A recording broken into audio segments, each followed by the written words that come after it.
ከዛ በድንጋይ ጋር ሲያጋጩ የተለየ ድምጽ የተኩስ አይነት ድምጽ ያሰማና እሱንም አብረን እናያለን። አብራችሁ ቆዩ። ሰላም ሰላም፣ ጊቭ ሾው ዩቲዩብ ቻናል ቤተሰቦች እንደምን አላችሁ? እኔ ደህና ነኝ እግዚአብሔር ይመስገን። ዛሬ በአዲስ ቪዲዮ ፈታ በሚያዝናናና በማስተማር ቪዲዮ ይዤላችሁ መጥቻለሁ። እስከ ቪዲዮ ፍጻሜ አብራችሁን ቆዩ።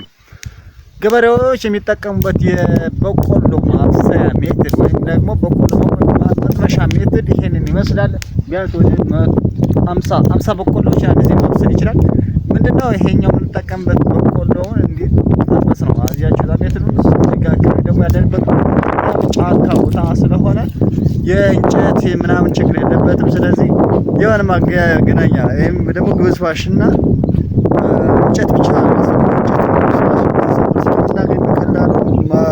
ማግኘት ይችላል። ስለዚህ እዚህ ላይ የተለያዩ እርሻዎች ይገኛሉ።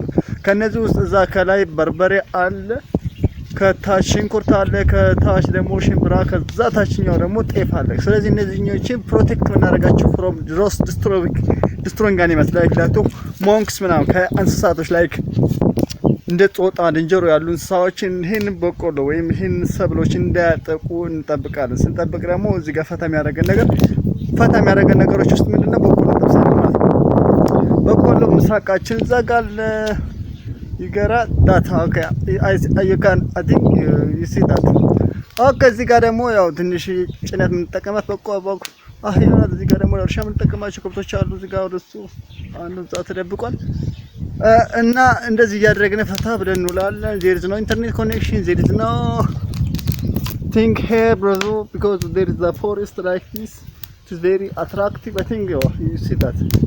I think you see that. ኦኬ ታያችሁት ምን ይመስላል።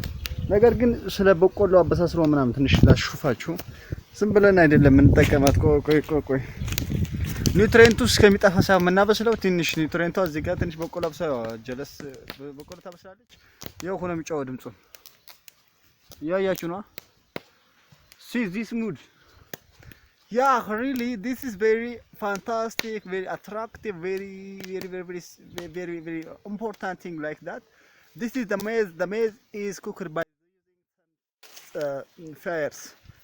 It's not excessively warmed up right now, so I wanted to show you and also there is ደግሞ አገዳ የበቆሎን አገዳ ሰዓት ውስጥ ይከቱትና ልጆች ምን ያደርጋሉ? አገዳው ተሞቀ በኋላ ከዛ በድንጋይ ጋር ሲያጋጩ የተለየ ድምጽ የተኩስ አይነት ድምጽ ያሰማና እሱንም አብረን እናያለን። አብራችሁ ቆዩ። ስሜን yeah this is not that much the sound is not that much but I want to show you like the sound is very attractive, very high sound. Read that. We'll show tomorrow. Bye for now, 2 days.